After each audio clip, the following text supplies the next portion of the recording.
You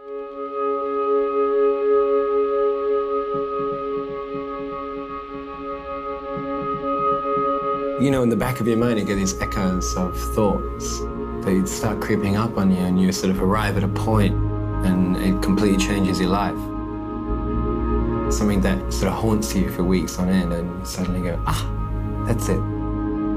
Unconscious thinking. It's important stuff.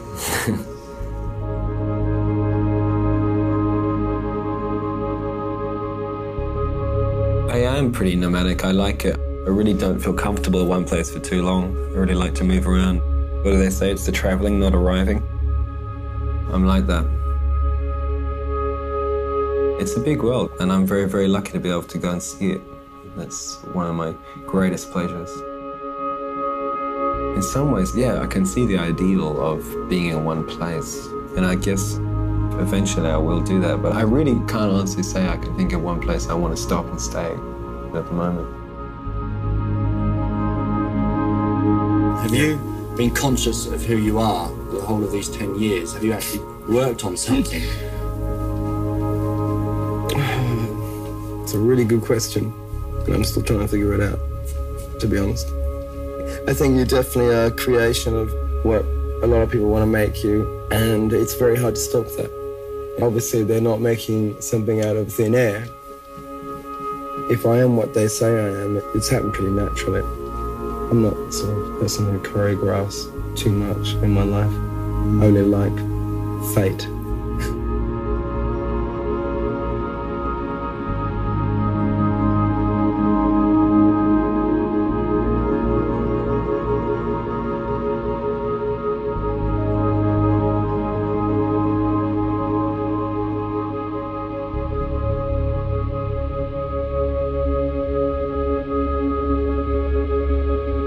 We used to take it and wander around the neighbourhood at night, being amazed, saying poems to each other. By this stage, acid was not hallucinatory anymore, but I remember he got some that was, and we only took half each. And it was like watching a curtain of transcendental lighting come down from the ceiling, and it just obscured Michael, lifetime, everything. 12 hours later, and there's Michael in the corner with enormous eyes, white, scary, scary white. I never wanted to do anything like that again. But I think he quite enjoyed that feeling of no responsibility for the self.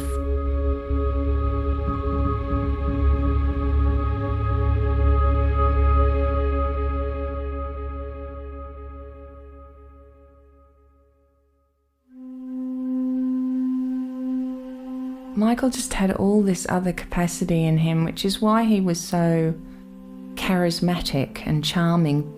His interest was wide and deep. He had capacity for things that he never really finished doing. I always felt he had it in him to be a very good actor, one of those transparent sort of ones, where you can see their hearts. And I often over the years wondered whether he'd managed to keep any of that purity for himself. He was a very generous and open person, interested in people, generous feelings towards people who were suffering. He got it about the gender thing.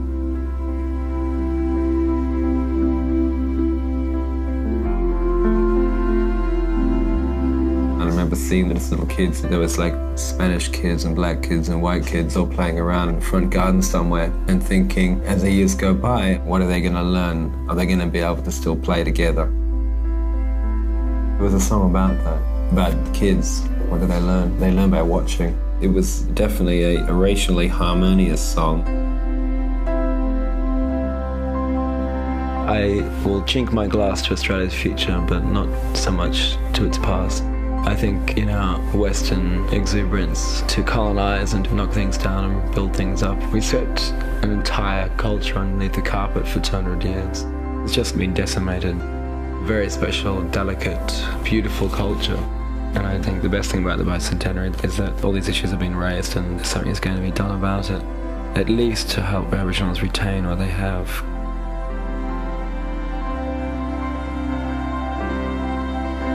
It's just an angry song.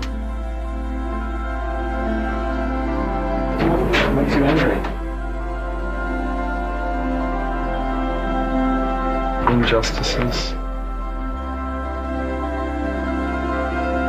The world spent about $1 million a minute last year on arms.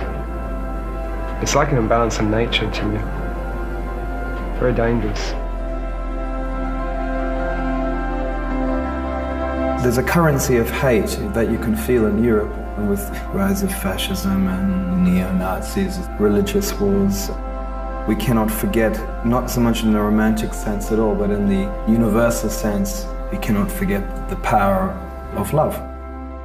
That's a gift.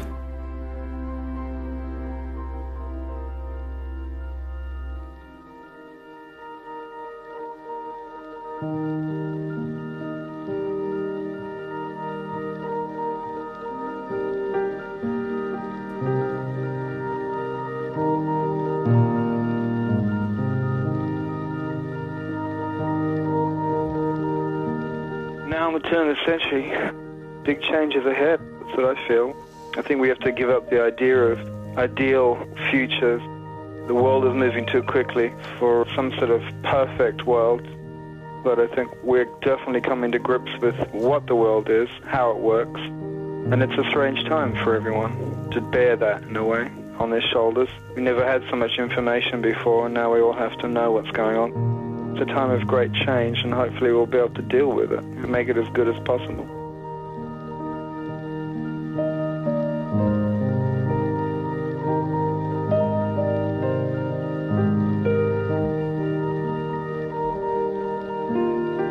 So asking France, I mean seriously on a big radio station live, if a flying saucer came down, would I go away with them and have babies?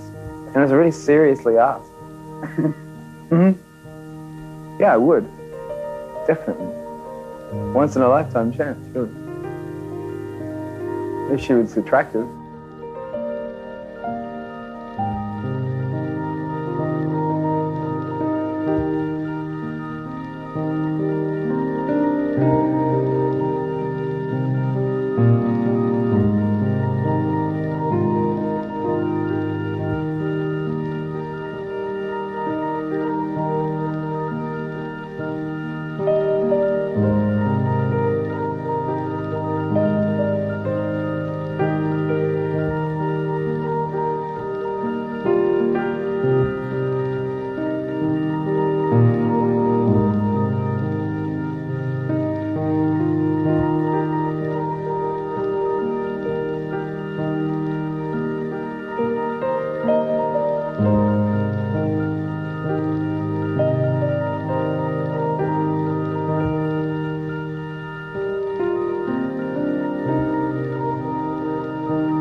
Thanks very much, Ethan. As you can see, everybody, I'm somewhere over Melbourne, heading off to the next concert on the tour. All I got left for you tonight is number one. On Take 40 is the Three Stooges with All for Love. Good night, Australia. See you soon. Peace.